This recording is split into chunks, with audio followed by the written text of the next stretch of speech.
بہت سے احمدیوں کو کثرت سے ہزارہا کو جو قانونی طور پر مجرم قرار دیتے ہوئے حکومت پاکستان نے ان کے خلاف مقدمات قائم کیے ہیں، ان مقدمات کا خلاصہ بھی آپ کے سامنے رکھتا ہوں اور جرائم کی فہرست بھی، کن کن جرائم کے وہ مرتکب قرار دیے گئے۔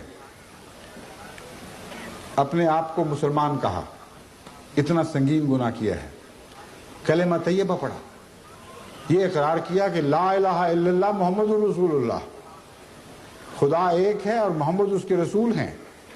اتنے بھیانک سنگین جرم کے نتیجے میں حکومت پاکستان ان پر مقدمے عائد کرتی ہے خود اپنی عدالتوں میں۔ کلمہ طیبہ کا بیج سینے پر آویزاں کیا، آیات قرآنیاں ان کے گھروں سے پکڑی گئیں۔ اندازہ کریں کتنا بھیانک جرم ہے۔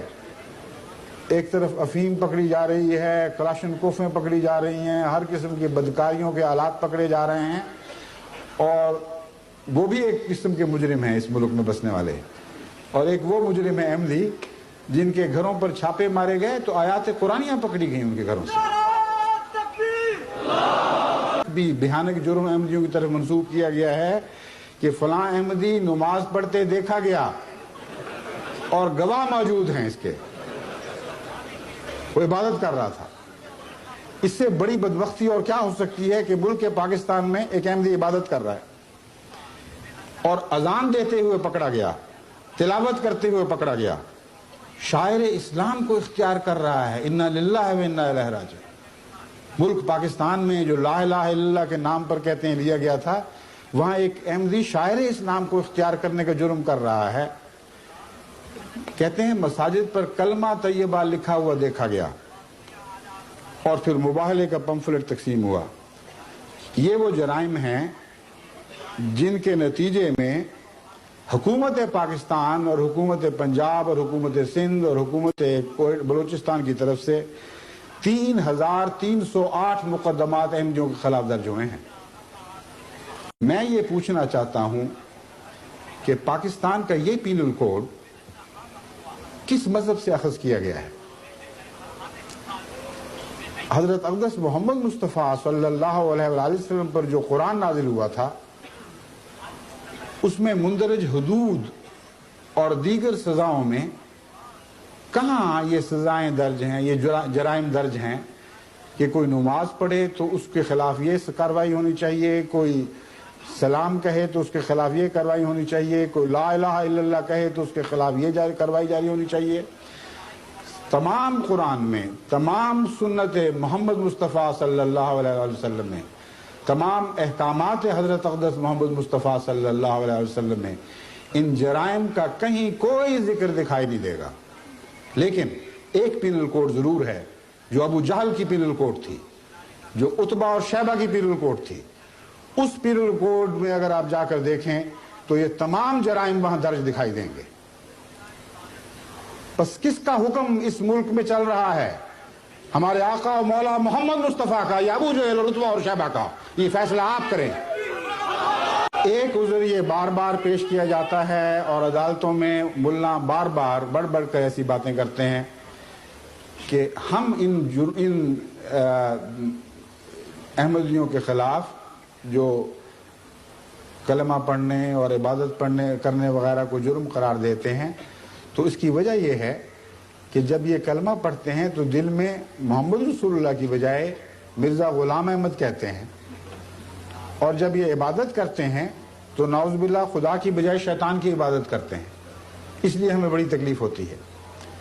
سوال یہ ہے کہ اگر یہ بھی پینل کوڈ کا ایک حصہ ہے تو یہ پینل کوڈ قرآن میں کیوں درج نہیں؟ کہ اگر کوئی شخص کہے لا الہ الا اللہ محمد رسول اللہ تو کسی جاہل ذلیل بندے کو یہ حق حاصل ہے کہ وہ اعلان کرے کہ اوپر سے کچھ اور کہہ رہا ہے، اندر سے کچھ اور ہے، اور پھر اس پر سزا جاری کر دے۔ حضرت صلی اللہ علیہ وآلہ وسلم خدا سے سب سے زیادہ خبریں پانے والے انسان تھے۔ عالم الغیب خدا کے سوا اگر کسی کو غیب پر مطلع فرمایا گیا تو انبیاء کو فرمایا گیا، ان سب سے بڑھ کر حضرت محمد رسول اللہ کو غیب پر مطلع فرمایا گیا۔ آپ کے متعلق قرآن فرماتا ہے کہ یہ منافقین جو یہ گواہی دیتے ہیں کہ تو خدا کا رسول ہے، خدا جانتا ہے کہ تو خدا کا رسول ہے، لیکن خدا گواہی دیتا ہے کہ یہ جھوٹے ہیں۔ ان منافقین پر بھی کسی ایک موقع پر بھی اس بنا پر حضرت اقدس محمد رسول اللہ نے فرد جرم عائد نہیں فرمائی۔ یہاں تک کہ ایک موقع پر ایک جنگ کے دوران جبکہ ایک مسلمان گبرو جوان نے ایک دشمن کو بڑی مشکل سے زیر کیا جو بہت بڑا پہلوان تھا، جب اس کو قتل کرنے لگا تو اس نے اعلان کیا اشہد ان لا الہ الا اللہ محمد رسول، اشہد ان لا الہ الا اللہ، میں گواہی دیتا ہوں کہ اللہ ایک ہے۔ احادیث میں درج ہے کہ اس موقع پر اس نے اس کے اس دعوے کو تسلیم نہیں کیا اور یہ کہا کہ اب موت کے ڈر سے تم خدا کی وحدانیت کا اعلان کر رہے ہو، میں اس دھوکے میں نہیں آؤں گا، اور اس نے اس کو مار دیا۔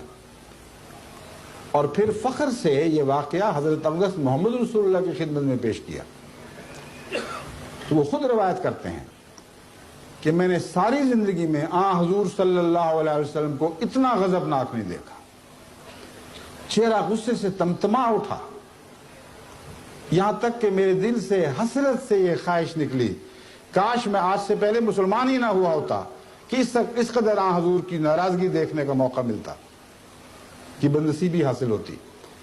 وہ بیان کرتے ہیں کہ جب میں نے بیان کیا تو رسول اللہ صلی اللہ علیہ وسلم نے بار بار یہ فرمانا شروع کیا حلا شققت قلبہ، حلا شققت قلبہ، اے بدنصیب کیوں تو نے اس کا دل پھاڑ کر نہیں دیکھ لیا کہ دل میں وہ کیا کہہ رہا تھا، کیا سمجھ رہا تھا۔ پھر فرمایا کہ قیامت کے دن جب اس شخص کا لا الہ الا اللہ تمہارے خلاف گواہ بن کے پیش ہوگا تو تم کیا جواب دو گے خدا کو؟ یہ ہے ہمارے آقا و مولا حضرت محمد مصطفیٰ صلی اللہ علیہ وسلم، اور یہ ہے آپ کا پینل کوڈ۔ یہ حکومت پاکستان کا پینل کوڈ کہاں سے آیا ہے؟ آپ جستجو کر کے دیکھیں، تاریخ در تاریخ ایک نبی کے حالات سے دوسرے نبی کے حالات میں منتقل ہوتے ہوئے آدم تک جا پہنچے ہیں۔ یہ پینل کوڈ ہمیشہ انبیاء کے دشمنوں کا پینل کوڈ رہا ہے، اور کبھی بھی دنیا کے کسی رسول نے اسے اپنے پینل کوڈ کے طور پر اختیار نہیں کیا۔